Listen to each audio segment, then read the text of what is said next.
पूनम पांडे की मौत की फेक न्यूज़ का मामला जो है किसी भी तरह से अब थमने का नाम नहीं ले रहा है। उस पर जो विवाद शुरू हुआ है उस पर बवाल जो है वो लगातार जारी है। बहुत सारे लोग जो हैं वो पूनम पांडे की गिरफ्तारी की मांग कर रहे हैं। एफआईआर भी हो चुकी है। लेकिन अब ये बात सामने आई है कि जो पूरा मामला था सिर्फ पूनम पांडे के दिमाग की उपज नहीं था। उसके पीछे उनका काम, उनका प्रमोशन और उनका पीआर संभालने वाली जो एक कंपनी है वो भी शामिल थी, और उसके अलावा एक और कंपनी शामिल थी। तो अब ये पूरा मामला क्या है, इस बारे में मैं आपको बताता हूँ। दरअसल अब जो इस पूरे जो सो कॉल्ड अवेयरनेस कैंपेन जो सर्वाइकल कैंसर के खिलाफ जिस अवेयरनेस को फैलाने की या चलाने की बात की गई थी पूनम पांडे के द्वारा, वो सिर्फ उनके अकेले के बस का नहीं था और ये सिर्फ उनका अपना प्लान नहीं था।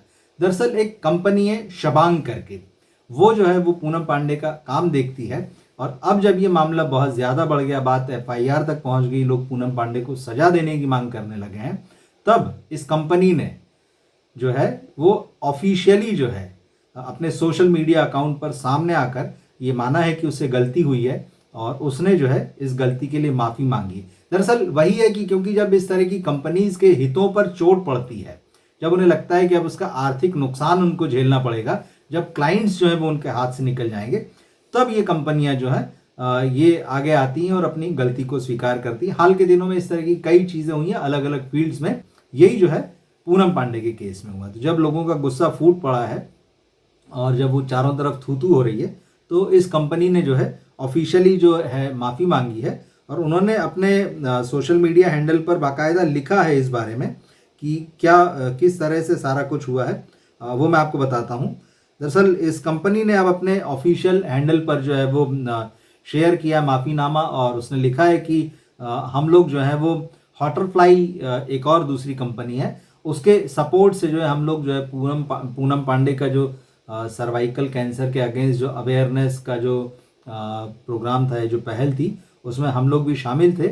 और इसके लिए हम लोग जो है बहुत दिल से खेद व्यक्त करते हैं, माफ़ी चाहते हैं। और ख़ास तौर पर उन लोगों से जिनकी फैमिलीज़ ने किसी भी तरीके से या खुद जिन्होंने किसी भी तरीके से कैंसर का सामना किया है। अब इन्होंने अपनी पोस्ट में कुछ फैक्ट्स भी बताए हैं। उन्होंने लिखा है कि भाई हमारा मकसद जो है सिर्फ इस तरह सर्वाइकल कैंसर के खिलाफ जो है अवेयरनेस को फैलाना था। और उन्होंने फिगर्स दिए हैं कि भाई साल 2022 में 2022 में भारत में 1,23,907 जो हैं वो सर्वाइकल कैंसर के मामले थे, जिसमें से 77,348 मतलब 77,348 जो है वो मौतें दर्ज हो गई थी। और साथ ही ये कि मतलब इंडिया में, भारत में ये ब्रेस्ट कैंसर के बाद जो है मिडिल क्लास फैमिलीज़ की जो महिलाएं होती हैं उनमें होने वाला जो है ये दूसरा सबसे खतरनाक कैंसर है। अब एक और बात है, इसी माफ़ीनामे में उन्होंने माफ़ीनामा तो चलिए मांगा, लेकिन अब एक और नया एंगल जो है, नया चीज़ उसमें जोड़ दी। और उन्होंने यहाँ लोगों को बताते हुए कहानी को थोड़ा सा और तड़का देना कह लीजिए, ये बता दिया है कि बहुत कम लोग मतलब जो है ये जानते हैं कि मतलब पूनम पांडे की जो माँ जो थी, उन्होंने भी कैंसर के खिलाफ जो है बड़ी बहादुरी से लड़ाई लड़ी। तो अब लीजिए, मतलब कहानी में एक और एंगल निकल आया कि पूनम पांडे की जो माँ जो थी वो भी जो है वो कैंसर को फेस कर चुकी हैं।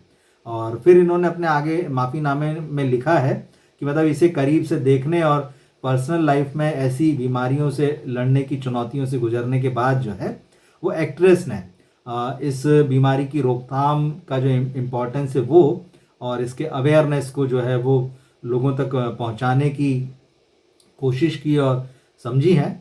उन्होंने बताया कि पूनम पांडे का भले ही विरोध हो रहा है, लेकिन उनके इस कैंपेन के बाद में, इस सो कॉल्ड कैंपेन जो बेसिकली पब्लिसिटी स्टंट बहुत सारे लोग मान रहे हैं, इस सो कॉल्ड कैंपेन के बाद में सर्वाइकल कैंसर को जो है वो गूगल पर खूब सपोर्ट किया गया। और पहली बार ऐसा हुआ है कि जब ऑनलाइन मीडिया में जो है सर्वाइकल कैंसर को लेकर 1,000 से ज़्यादा जो है हेडिंग्स लगी हैं। तो अब ये अवेयरनेस का तरीका है और ये अब उसके पीछे तर्क दिए जा रहे हैं कि किस तरह से जो है इस कैंपेन से फ़ायदा हुआ है, लोगों को सर्वाइकल कैंसर की जानकारी हुई है, लोग इसके प्रति अवेयर हुए हैं। तो क्या ये वाकई अवेयरनेस है या सिर्फ पूनम पांडे जो है ये उनका एक पब्लिसिटी स्टंट है, या फिर इसमें एक और इस बहस में एक बात आ रही है कि दरअसल पूनम पांडे ने जो कुछ भी किया तो उससे मीडिया जो है, ख़ास तौर पर जो इलेक्ट्रॉनिक मीडिया और जो डिजिटल मीडिया है वो एक्सपोज हो गया है कि किस तरह से वो खबरों को या खबरों के फैक्ट्स को चेक किए बिना सिर्फ सनसनी फैलाने के लिए चीज़ों को उठा लेता है और कोई भी आज की तारीख में उसको जो है सनसनी पैदा करने के लिए उसको गुमराह कर सकता है। इसके बावजूद इस एजेंसी ने माफ़ी मांगी कि हम लोग जो है उन लोगों से फिर भी माफ़ी मांगना चाहते हैं जिनको इस वजह से तकलीफ़ हुई है, उन्होंने खेद व्यक्त किया है। लेकिन अंत में उनका यही है कि भाई अगर इससे जागरूकता फैली है, इससे जागरूकता फैलती है और इससे मौतों को जो है रोका जा सकता है, तो ये जो है सही कदम है।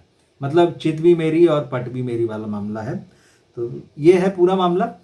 तो कुल मिला के ये है कि दरअसल आप ये समझिए कि जितने भी इन दिनों सो कॉल्ड सेलिब्रिटीज़ हैं, वो जो कुछ भी करते हैं उनका अकेला नहीं होता है, उसके प्रमोशन के पीछे जो है बहुत सारे दिमाग काम करते हैं, उनकी पीआर मशीनरी काम करती है, उनके एजेंट्स काम करते हैं, उनके मैनेजर काम करते हैं। पूनम वाले केस में भी देखिए कि पूनम पांडे की मौत की जो झूठी खबर थी, उनकी मैनेजर का भी हाथ है। उन्होंने बाकायदा इसको पोस्ट किया था, उन्होंने अपनी तरफ से मीडिया में भेजा था कि पूनम पांडे जो है वो नहीं रही हैं। तो निश्चित रूप से वो भी इस क्राइम में जो है वो, अगर ये क्राइम है माना जाता है और ये साबित होता है कि ये क्राइम है, तो निश्चित ही उनकी ये एजेंसी भी क्राइम में पार्टनर है, उनकी जो मैनेजर हैं वो भी जो है वो इसमें पार्टनर हैं।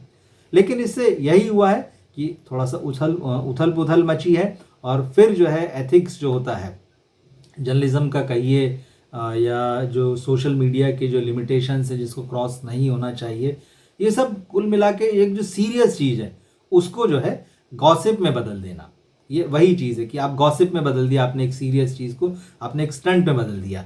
तो कितना इससे फ़ायदा होगा, कितना नुकसान होगा, ये तो आगे पता चलेगा। लेकिन इतना ज़रूर तय है कि फ़िलहाल जो है ये विवाद जो है थमने का नाम नहीं ले रहा है।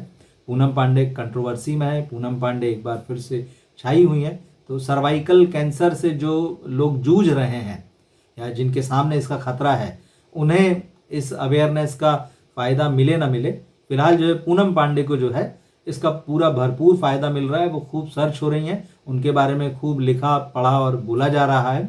तो निश्चित है कि ये एक गलत चीज़ से जो है वो एक सही टारगेट को पाने की कोशिश है।